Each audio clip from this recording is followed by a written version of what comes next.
A quiet Texas street isn't where you expect the world to flip upside down, but let me tell you something. On a Saturday that looked like any other with birds chirping, mowers humming, and sunlight catching the red bricks, that's exactly what happened. Right there on Reginald Carter's driveway. And yeah, you're going to want to stick around because what started as a trash run ended up with an FBI badge flashing, a whole HOA presidency in shambles, and half the block asking themselves what authority really means. You know what I mean. Reginald stepped outside with nothing on his mind but garbage duty. Man wasn't even awake yet, not fully, still in pajama pants and old Nikes, just wanting to chuck a bag and go back inside for coffee. But three folks were waiting. Two big guys in mismatched black vests stitched with community enforcement, and Linda Whitfield, the HOA president, arms folded so tight you'd think she was hugging herself for courage. The men looked the part at a glance, maybe to a nervous neighbor, mirrored shades. Boots scuffed like they'd stomped through more parking lots than crime scenes. Vests hanging off their frames as if they'd been borrowed, one too big, the other too small. But Reginald saw through it instantly. Years of reading people's tells doesn't leave you when you retire from the bureau. It just gets sharper. Mr. Carter, Linda started, her voice sharper than the morning sun. We need to talk. Reginald just set the bag down, calm, not making a scene. About what? He asked, and that's when the taller guy, shaved head, jaw tight, said it. Community enforcement. You're in violation of neighborhood regulations. We're here to detain you until police arrive. Those words, man, dropped like a brick. Reginald couldn't help himself. Detain me. A hint of a laugh, like, is this really happening? Linda wasn't backing off, her cheeks coloring with irritation. You've ignored repeated notices. This has gone too far, she said. We can't have someone undermining our community rules. These men are here to make sure you comply. One of the officers pulled a crumpled sheet out, started rattling off made-up charges. Property violations, loud gatherings, unauthorized driveway modifications, all of it. Reginald almost wanted to ask if they rehearsed in the mirror that morning. So you think that gives you the right to walk onto my property and, what did you call it, detain me? He shot back, and the tall man doubled down. That's right. You can come peacefully, or we'll make it harder on you. Now, at this point, the air was different. You could feel it. The street had gone silent except for the low hum of curiosity, blinds twitching, curtains moving, neighbors peeking out like this was the show of the week. Reginald looked them up and down. Let me explain something to you, he said. There's no such thing as community enforcement. You're not law enforcement. You don't have any authority here, and you're trespassing. Linda's jaw clenched. Don't talk to me about authority, Reginald. You think you're above the rules because of who you are. She let the last part hang. Almost said something else, something sharper, but caught herself. But the truth was, Reginald had seen this play out before. Different places, real stakes, not a suburban front lawn. He wasn't just a homeowner. He was a former federal agent. But he kept that tucked away for now, just smiled. You picked the wrong driveway, he said. And that was the first warning shot. Not that they noticed. Linda took a step forward. Don't test me. These men can hold you until police arrive. And when they do, you'll be the one answering questions. Reginald didn't flinch. Instead, he just let the trash bag split open, soda can clattering across the pavement. Not a move of surrender, but a line in the sand. Neighborhood eyes widened, and a teenager across the street lifted his phone. Yo, Mr. Carter, I got you on live. Thousands watching, the tension building. The tall fake officer stepped close. Sir, don't make this difficult. You're being non-compliant. We have the right to escalate. Reginald's lips curled. Escalate? You're standing on my property with no badge, no authority, and no clue how much trouble you're already in. You got 30 seconds to back off before you regret this stunt. Linda hissed. You think threats make this better? You ignore letters, warnings, fines. HOA exists to keep this neighborhood respectable, people like you. And again, she almost crossed a line. Reginald caught it. People like me? Huh. Careful how you finish that thought.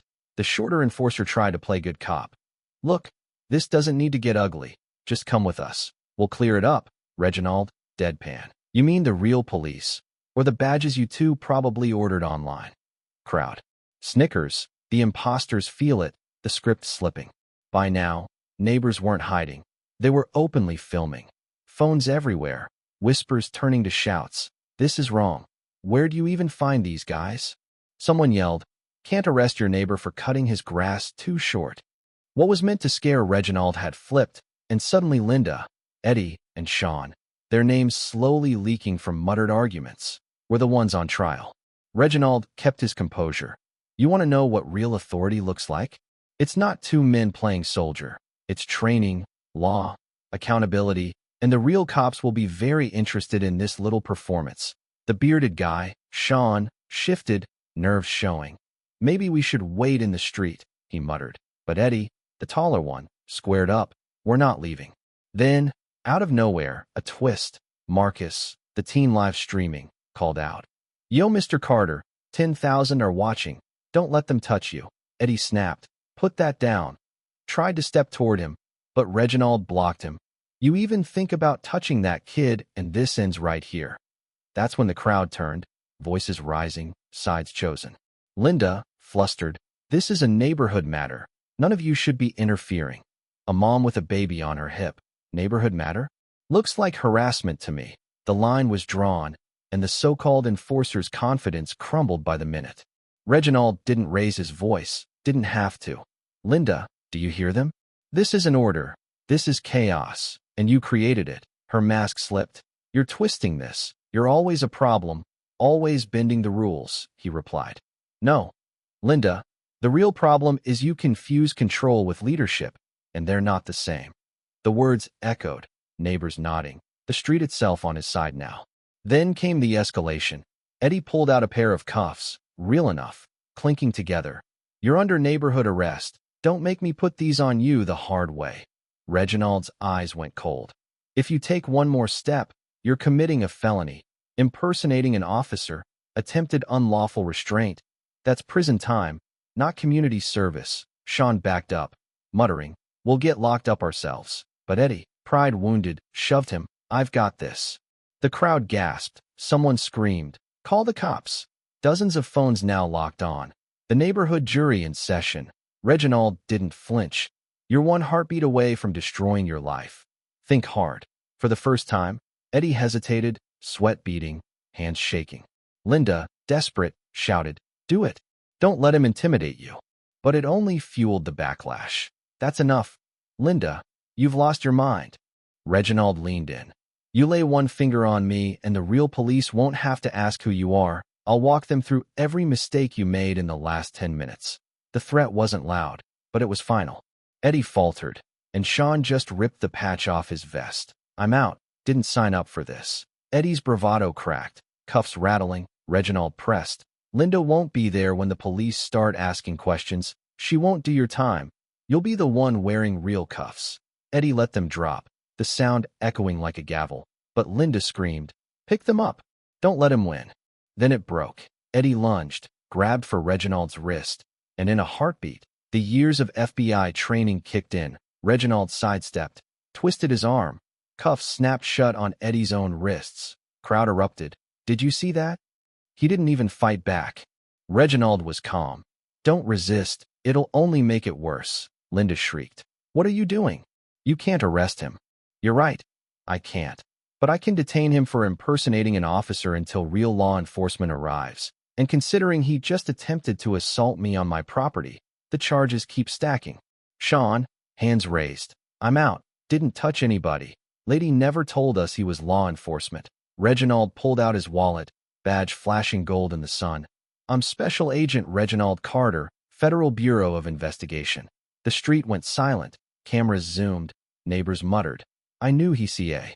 Ride himself different. He's FBI, Linda sputtered. This is abuse of power. Reginald shut her down. Abuse of power? That's rich. What you did is criminal. Sirens broke the tension. Squad cars pulling up. Officers stepping out. Hands near their belts. Reginald raised a hand. Officers, I'm FBI. Badge in my pocket. Identification ready. The man in my custody attempted to impersonate law enforcement and assaulted me. The officers checked his ID, nodded. We'll take it from here. Eddie loaded into the squad. Linda screamed. He's twisting everything. You have to believe me. But officers turned to her. Did you authorize these men? Neighbors answered for her. She brought them here.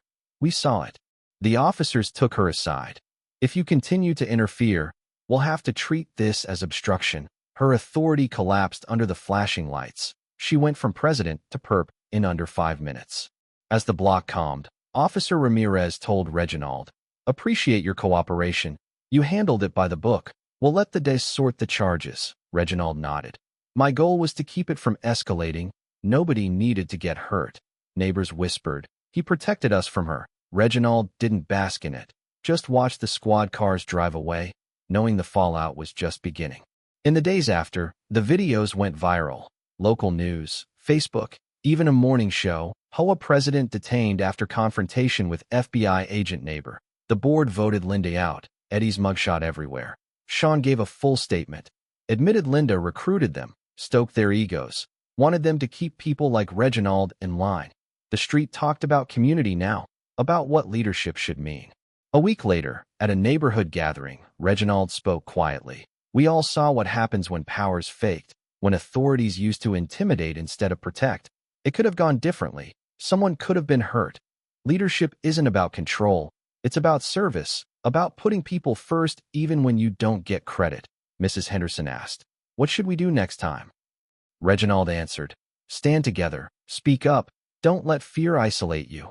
Silence is what bullies feed on. Truth ends the game." As the sun set, Reginald stood at the end of his driveway, the same spot where everything had changed, and realized the real win wasn't the handcuffs, the badge, or the headlines. It was the street talking, neighbors connecting, kids playing without fear. Maybe that's how change really happens, not in big speeches or TV dramas, but in quiet choices to stand up, to speak truth, to remind each other that respect, not fear, makes a neighborhood strong.